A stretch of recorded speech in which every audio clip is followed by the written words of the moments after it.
Hey everyone, welcome back. So today I'm going to do a video on my top 10 movies discovered via Arrow Video. So I'm specifically doing the Arrow Video label, not Academy or any of the others. So this is my top 10 films I've discovered first watch purely by purchasing the Arrow Video Blu-ray release.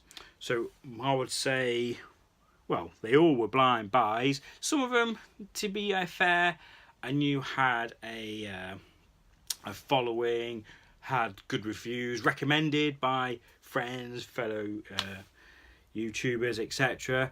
So, benefit of Arrow Video is their label. They put out stuff which maybe people haven't heard of. So it's a way of Joe Public discovering cult movies which they wouldn't normally get exposed to. So that's one of the things I've fallen in love with the Arrow Videos. You can pick up especially if you're a fanboy of the label or loyal, if you want, to the label, that you probably pick up most things. And sometimes you know nothing about the movie, you just stick it in your, take that shiny disc, stick it in your player, and you sit down and discover a fantastic movie. So these are the top 10 movies I've discovered via Arrow Video. Starting off at number 10, I won't go in too much of it, otherwise I'll be here all day. But for number 10 is a James Brolin film, and that is The Car. So in essence, it is a car killer movie. So I mean, it says here it's when Jaws was successful of all time. You know, The Car has almost exactly the same premise. It's a lot like Christine, not as good as Christine, but basically it's all set in a desert where this car is hunting down and killing people. And it's a great, I think it's the opening scene where there's a long scene of a guy on his bike and it's stalking him. But yeah, absolutely really enjoyed this first time I watched. And I've watched it a few times since, and it does hold up on rewatchability. So yeah, definitely recommend. My number 10 is The Car. Right. Number 9 is Stormy Monday, starring Sean Bean, the ever reliable Sean Bean. I don't think he dies in this. Sting, Melanie Griffith, who I really like, and Tommy Lee Jones. So it's kind of a crime thriller noir set in Newcastle, which is cool to see. And it's about a jazz club owner played by Sean Bean, and the local kind of American mobster gangster played by Tommy Lee Jones wants to force him out of his business, to buying real estate and doing other stuff.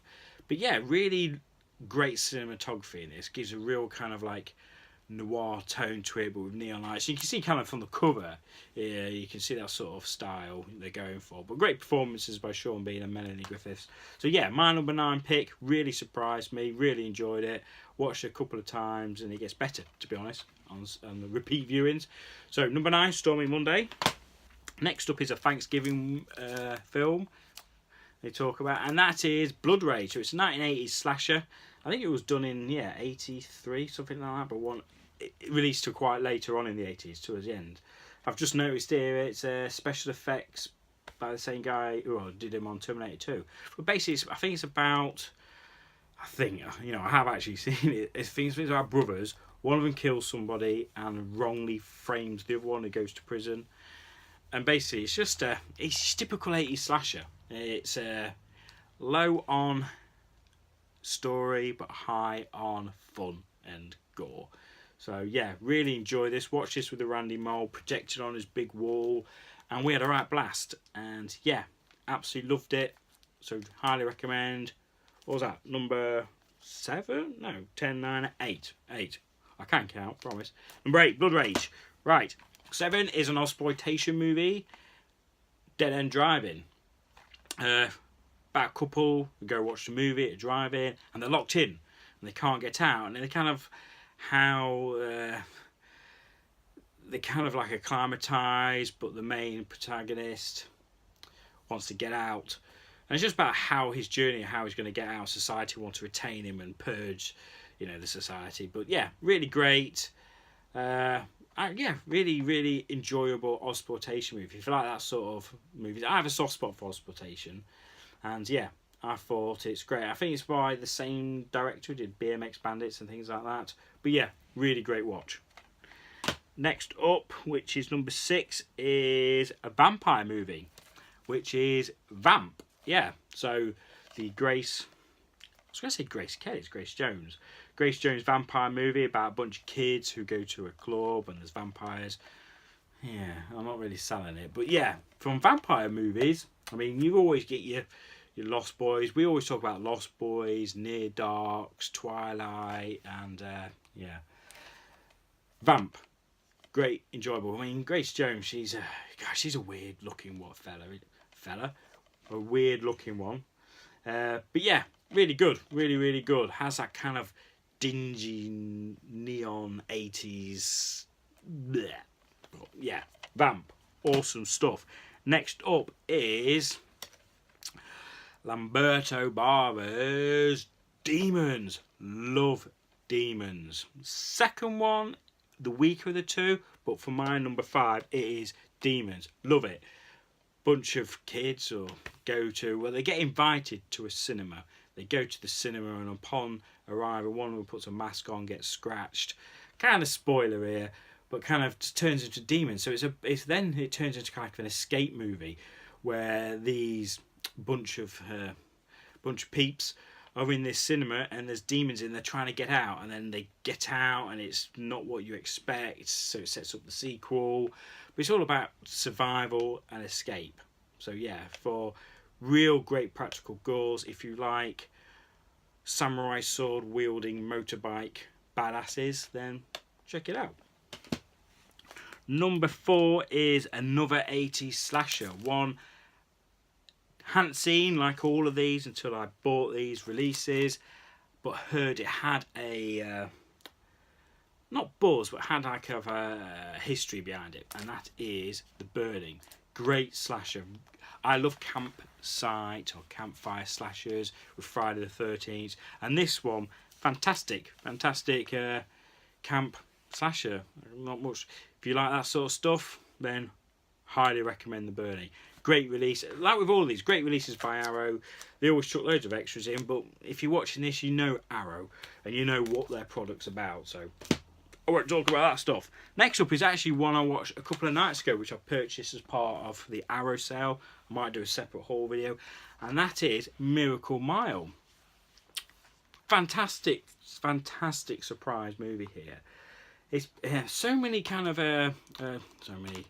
so many not cameos, but famous peoples from the 80s.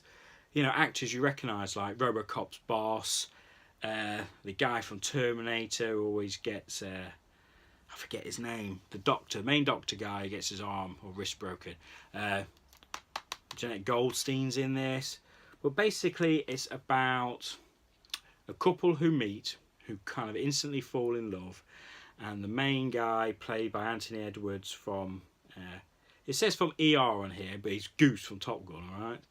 And he takes a phone call and he picks up a call and payphone, and this guy's freaking out. He's from a missile silo, and so basically saying shit's gone down, you got an hour, and then it's nuclear Armageddon.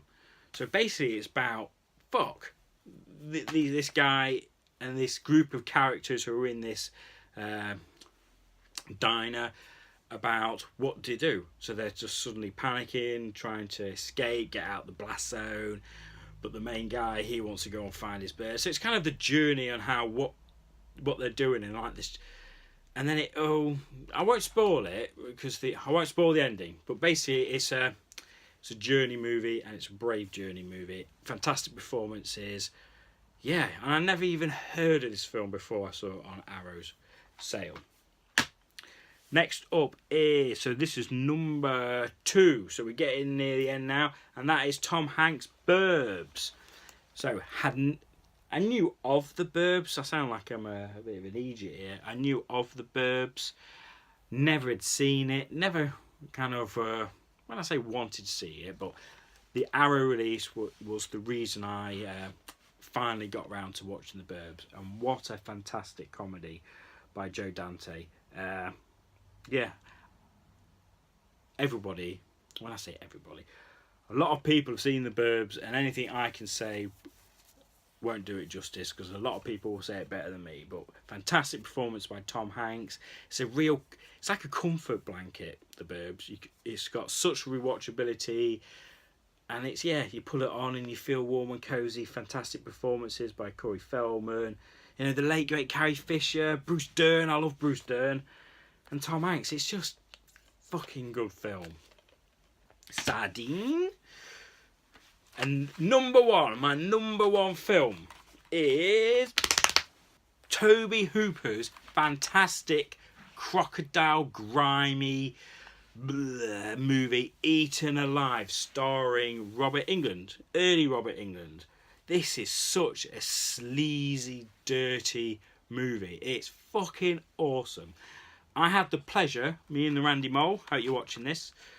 I miss you, dude. You should be here with me. It's weird. Met Toby Hooper before his untimely passing, and we spoke about this movie, and he had such a breath of fresh air, revitalised kind of energy when we spoke about this movie, because everyone was talking Texas, and to be fair, we were. But when we brought this movie out, you could see his kind of passion, and he talked highly about this. He talked about how he just had certain colour lights, like filtered lights. I think it's like oranges and reds, and it sets this real this is a grindhouse movie, and all these imitating movies. But basically it's about a guy who has a hotel motel thing, and guests come to it, and he just goes crazy, hacks them up and feeds them to his crocodile. And yeah, it's full of fantastic one-liners. It's just, and the main guy in it, I forget his name now, and I can't see it at the back. Judd, I think that's him. Oh, he's such a sleazy. The performance in this, you want to take a shower after watching this, and that's the power of early exploitation movies like this. So this, yeah, all these movies are fantastic, but if you had to choose one out of it to spend your hard-earned cash on, my number one vote is Eatin Alive. Go hunt it out. So anyway, something a bit different. Hope you liked it. Put your comments down below. Tell me what your top 10 are. It'd be cool to get some sort of a conversation going if anyone's watching this. But yeah, there we go. Thank you for watching, and take it easy. Peace.